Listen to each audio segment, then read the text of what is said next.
Welcome to పొలిటెంట్ media. ఉపరాష్ట్రపతి ఎన్నికలు జరిగాయి. రాధాకృష్ణన్ ఉపరాష్ట్రపతిగా ఎన్నికయ్యారు. కానీ ఇక్కడ కొంత క్రాస్ ఓటింగ్, అదేవిధంగా ఇన్వాలిడ్ ఓట్లపైన రాజకీయ వర్గాల్లో బాగా చర్చ జరుగుతుంది. ముఖ్యంగా కాంగ్రెస్ పార్టీకి సంబంధించిన ఇండియా బ్లాక్‌కి సంబంధించినంత వరకు కొంత క్రాస్ ఓటింగ్ జరిగింది. ఎవరు క్రాస్ ఓటింగ్ వేశారనేది ప్రస్తుతం ఢిల్లీలో రాజకీయ వర్గాల్లో బాగా చర్చ జరుగుతుంది.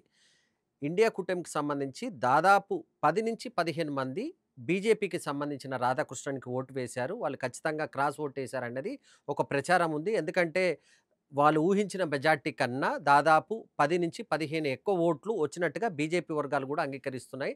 సో, ఎక్కువ ఓట్లొచ్చాయి. ఎక్కడి నుంచి వచ్చాయి ఆ ఓట్లనేది పైన కొంత చర్చ జరుగుతుంది. రాధాకృష్ణన్ 452 ఓట్లతో గెలుపొందారు.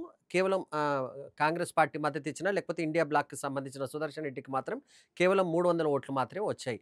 కానీ ఇండియా బ్లాక్‌కి సంబంధించి ఇంకా 20 ఓట్లు వస్తాయని కొంచెం ఆశించారు. ఇంకా 20 మంది మనకు ఓటేస్తారనుకున్నారు గానీ 20 మంది ఓటేయలే. ఇండియా బ్లాక్‌కి సంబంధించిన కొంతమంది మాత్రం క్రాస్ ఓటేసారనేది బాగా ప్రచారం జరుగుతుంది. ఎవరేశారన్న దానిపైన అనేక ఊహాగానాలు వినిపిస్తున్నాయి. ప్రధానంగా మహారాష్ట్రకి సంబంధించిన దాదాపు 8 మంది ఇండియా కూటమికి సంబంధించినంత వరకు బీజేపీకి ఓట్లేసినట్టుగా ఒక ప్రచారం జరుగుతుంది. అదేవిధంగా సమాజ్‌వాదీ పార్టీకి సంబంధించిన ఒకరిద్దరు గూడా ఓటేశారు. మరోవైపు తమిళనాడుకి సంబంధించి డీఎంకేకి సంబంధించిన వాళ్ళు కూడా ఓట్లేశారు రాధాకృష్ణన్‌కి. ఎందుకు ఓట్లేశారంటే, తమిళనాడు ప్రాంతానికి సంబంధించిన రాధాకృష్ణన్‌కి ఓటేయాలనే ఆలోచనతో వాళ్ళు వ్యక్తిగతంగా కొంత ఓట్లేసినట్టుగా ప్రచారం జరుగుతుంది. అయితే ఈ క్రాస్ ఓటింగ్‌ను గుర్తించడం అంత ఈజీ కాదు. ఎందుకంటే దీనికి విప్ ఉండదు. కనుక అంత ఈజీగా ఎవరు వేశారనే విషయాన్ని పార్టీ కొంత అంతర్గతంగా కొంత నిర్ణయాలు తీసుకుంటుంది గానీ, ఖచ్చితంగా పలానా వాళ్ళు వేసినట్టుగా మాత్రం కొంత గుర్తించడం అంత ఈజీ గాదు కనుక, ఏ పార్టీకి మా పార్టీ వాళ్ళు మాత్రం కాదనే ప్రచారం మాత్రం చేసుకుంటున్నారు గానీ, ఖచ్చితంగా మాత్రం క్రాస్ ఓటింగ్ మాత్రం జరిగింది. ఇక ఇన్వాలిడ్ ఓట్లకు సంబంధించి కూడా ఒక రకమైన ప్రచారం ఉంది. దాదాపు 15 ఓట్లు ఇన్వాలిడ్ అయినాయి.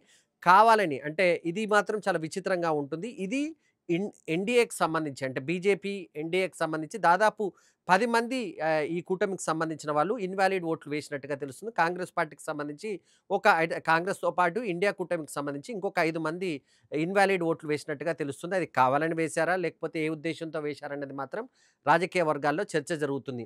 ఎప్పుడు ఇలాంటి ఎన్నిక జరిగినప్పటికీ ఖచ్చితంగా క్రాస్ ఓటింగ్ మాత్రం జరుగుతుందనే ప్రచారం జరిగింది. బీజేపీ కూడా మేము అనుకున్న దానికన్నా ఎక్కువ ఓట్లొచ్చాయంటే, ఖచ్చితంగా అది ఇండియా బ్లాక్ నుంచే మాకు ఓట్లొచ్చాయని జెప్పేసి బీజేపీ చెప్పుకునే పరిస్థితి కనిపిస్తుంది. కాంగ్రెస్ పార్టీలో అంతర్గతంగా ఈ అంశం పైన ఇప్పటికే కొంత విచారణ జరుపుతున్నారు. ఎవరన్నా వేశారా?